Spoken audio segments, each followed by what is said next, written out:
Ladies and gentlemen, this is TVP World.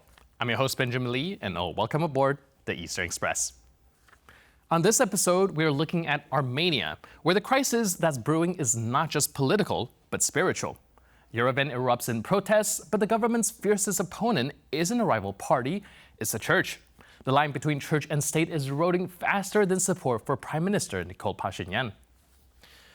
Police block clergy, bishops swap altars for rallies, and when faith meets state power, who really holds the divine right to rule? And in a country where faith and politics are now on a collision course, it seems the real question isn't who will win, but how much damage will be done before anyone does. Without further ado, let's take a look at our latest report to find out more. A long-simmering feud between Armenian Prime Minister Nikol Pashinyan and the Armenian Apostolic Church leadership has taken a turn so bizarre, many Armenians can hardly believe what they are watching. What began as political tension spilled over into personal territory in early June when Pashinyan publicly questioned whether the church prelate had fathered a child, violating his vow of celibacy. Things got even stranger in the following weeks when a church aide fired back on social media, alleging that Pashinyan is circumcised and therefore not a real Christian. The Prime Minister, never one to let a provocation pass, responded on Facebook by inviting church leaders to inspect him personally to settle the matter. He wrapped up the post by once again calling on the church leader to come clean about his rumored fatherhood. Public response has been less than impressed, with most viewing the spat as inappropriate and unbecoming of the country's leadership. The self-inflicted damage is likely to further muddle Pashinyan's effort to rally support for his reform plan and an already deeply unpopular peace deal with Azerbaijan. And now let's zone in on the east-planning portion of our show. A middle school feud with the church is just one part of Pashinyan's collapse in popularity.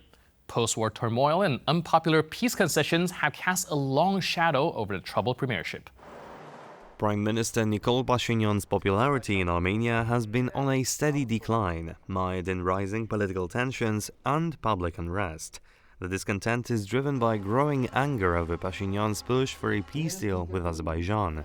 Demonstrators, led by Archbishop Bagrat Galstanyan, accuse the government of ceding too much, particularly after Pashinyan agreed to transfer territory earlier this year as part of ongoing negotiations to resolve the decades-long conflict.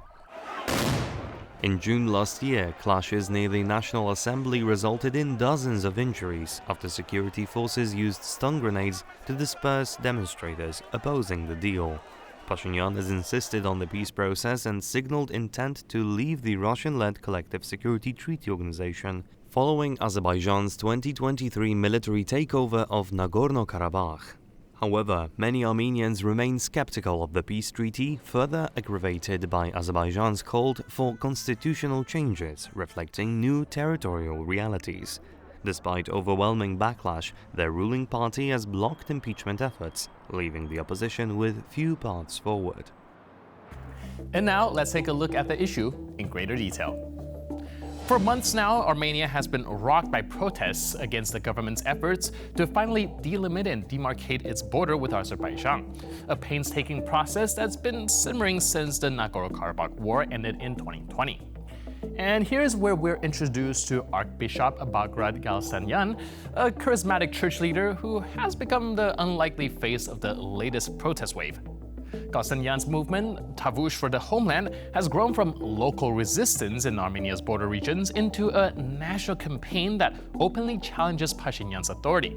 The church, once a quiet moral compass, is now on the streets, on the podiums, and soon maybe on the ballot boxes. But let's be clear, while Galstanyan has dominated headlines and packed public squares, his political traction has been underwhelming. Recent polls show only around 3.9% of Armenians would vote for him. Pashinyan's ruling Civil Contract Party isn't faring much better either, scraping by at just under 13%. But the real story here isn't who's winning, it's that most Armenians don't seem particularly interested in playing this game at all. Voter apathy is king, and opposition's fragmented forces aren't exactly inspiring a popular revolution. Still, the church is undeterred. Galstanyan insists that he is not working with the former presidents or entrenched political players, but the reality seems to suggest otherwise. Figures from former President Robert Kochanyan's camp and members of the Armenian Revolution Federation keep showing up at his rallies, often in the shadows, occasionally on stage. And speaking of power plays, let's talk about the candles. Yeah, candles. Because when the government proposed slapping a 20% VAT on church candle sales, which has been a major revenue stream for the Armenian Apostolic Church, the message was crystal clear. If you want to play politics, you'll have to pay.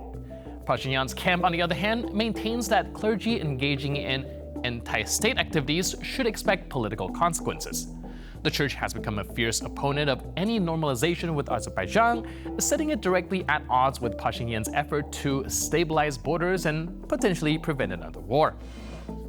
In many ways, this is a battle over what kind of Armenia will emerge from the shadows of the past. One that prioritizes historical grievance or one that tries to build a future on pragmatic compromise. Pashinyan wants the latter. The church, at least for now, seems firmly committed to the former. And now, here to shed more light on the issue is Rafi Elliot, political risk analyst from Armenian Mirror Spectator. Hello, sir, and welcome to Eastern Express. Hi, thanks for having me again.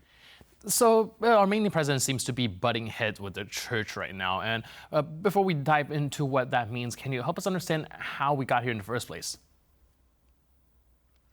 Sure. So the Armenian Prime Minister Nikol Pashinyan, who came to power following the 2018 peaceful revolution, which Armenians call the Velvet Revolution, named after the Czech one from '89, has had a very difficult relationship with the church since coming to power in 2018, although he is personally known to be a deeply religious man. I believe he has 4 kids and a pretty happy marriage from all accounts. His firebrand, populism, and his tendency to make wild accusations has, from the get-go, riled the members of Armenia's kind of elite establishment since the beginning, be it those representatives of what we call the old regime, the previous government that was tied to the Kremlin, the church institutions, but also some larger Armenian institutions that have been around since at least 100 years and have a sort of a cadence on how things are supposed to work. And they're not used to dealing with somebody like Nikol Pashinyan, who tends to throw the rule book by the window and has a pretty imaginative way of doing politics. So in this particular case, the Armenian church, for those who are uninitiated with Armenian politics and culture, the Armenian Apostolic Church is actually the oldest organized church on earth. It's 1,700 years old. And for much of Armenia's history, it was generally the shepherd of Armenian culture and sustained itself and the Armenian people in times when Armenia's statehood was either in a precarious situation or didn't exist at all.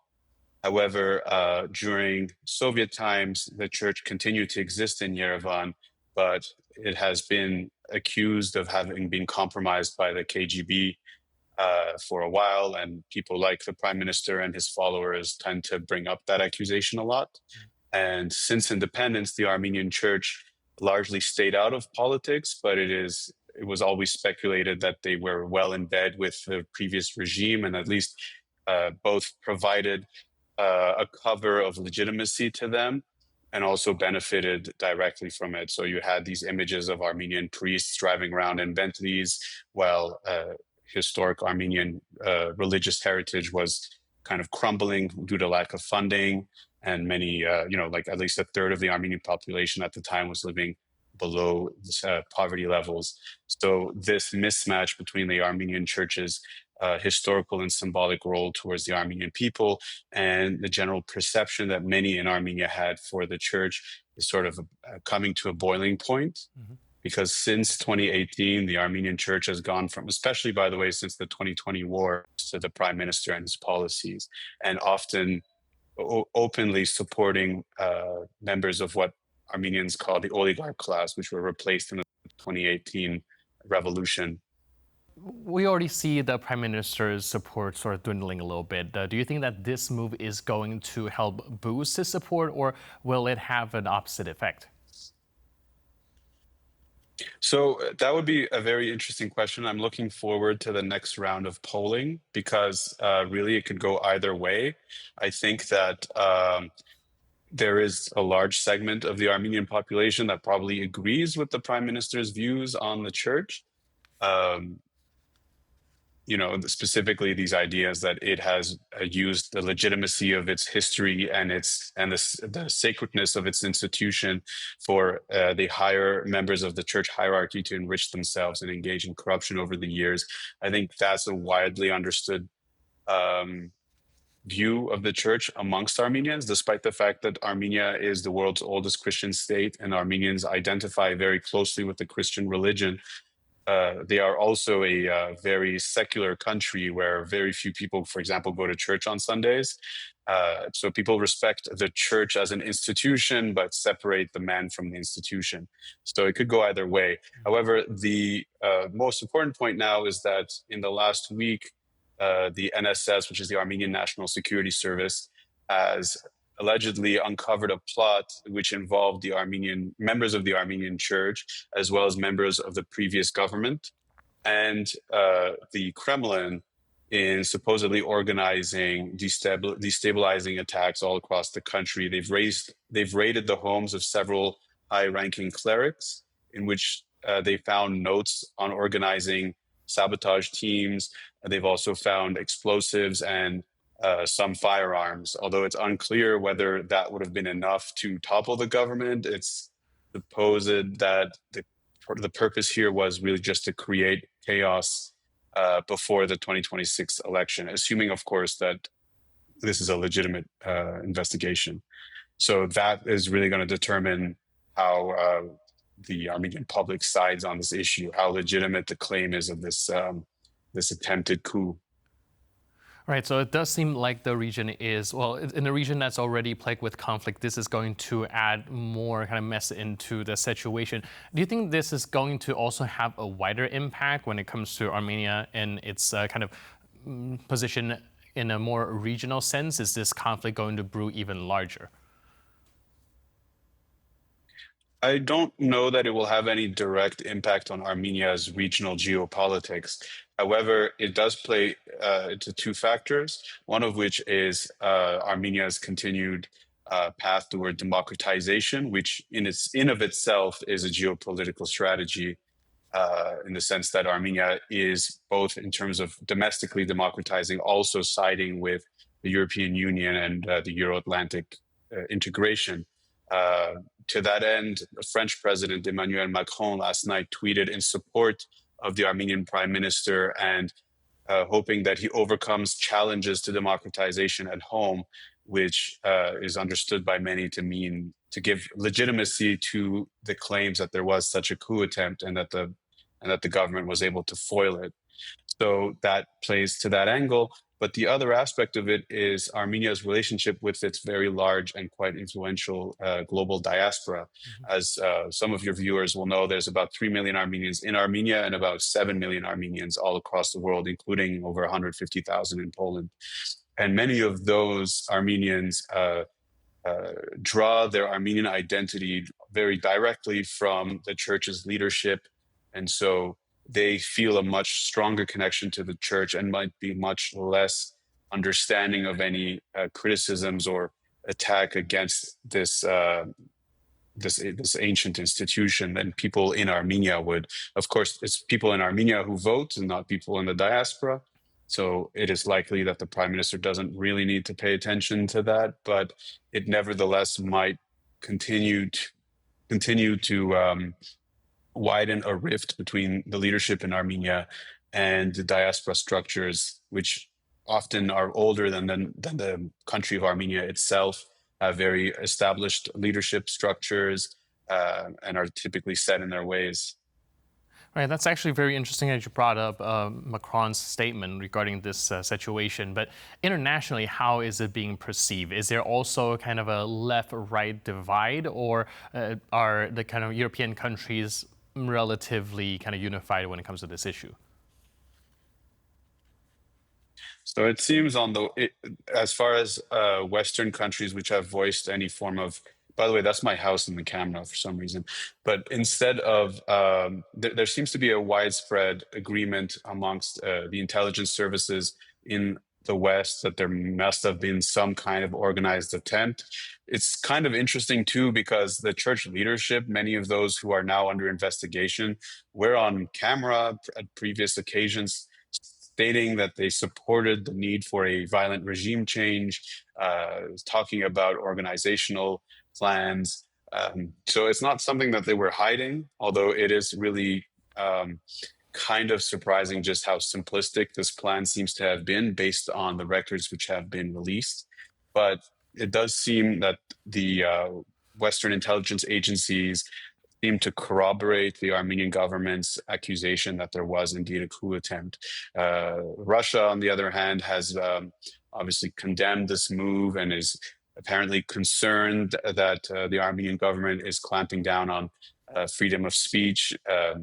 Armenia last week arrested a very prominent Armenian tycoon who's a Russian citizen and is widely seen to be very tied to the Kremlin.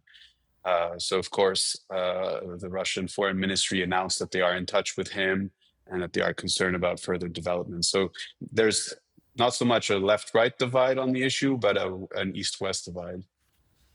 So do you think things will change going forward, seeing that, well, now this kind of tension is more on the surface than kind of just brewing underground? We foresee any sort of polarization in the country? So what's really interesting to me, living at ground zero of this incident, is how little it seems to concern everyday Armenians. Many Armenians seem to be completely unaware that these events are actually unfolding and follow the news actually more on the internet than anywhere else.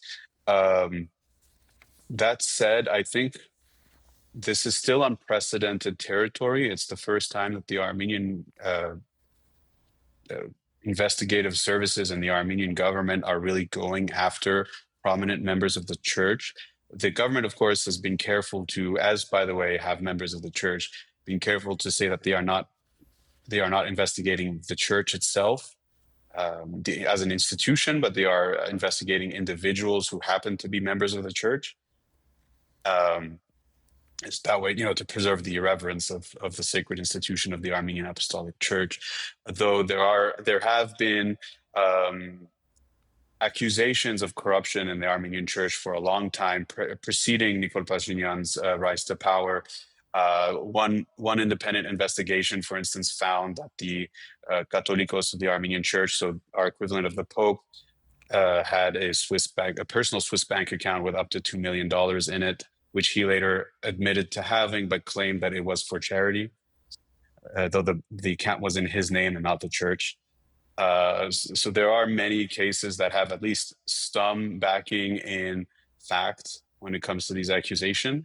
So I think, to answer your question, the investigative services really need to be careful and make a very strong case that such a coup was actually taking place, that these accusations are indeed grounded in valid facts, and that will really shape how the Armenian public will see the situation.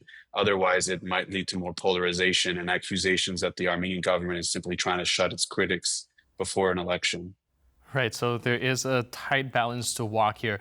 But in the meantime, thank you so much for your input and insight. I really appreciate it. And thanks for being with us on Eastern Express. Thank you. Cheers. My pleasure. And now we're moving on to the Eastern News Flash, a series of all the other stories from the East that you don't want to miss. President Volodymyr Zelensky has signed a decree formally withdrawing Ukraine from the Ottawa Convention, which bans anti-personnel landmines. Now, the decision follows similar moves by the Baltic states and Poland, which now sees mines as a necessary deterrent. The 1997 treaty, ratified by over 160 nations, prohibits the use, stockpiling and transfer of anti-personnel mines to protect civilians from lingering explosive hazards. Ukraine's exit reflects a growing shift in European defense postures, with neighboring countries bracing for potential wider conflict.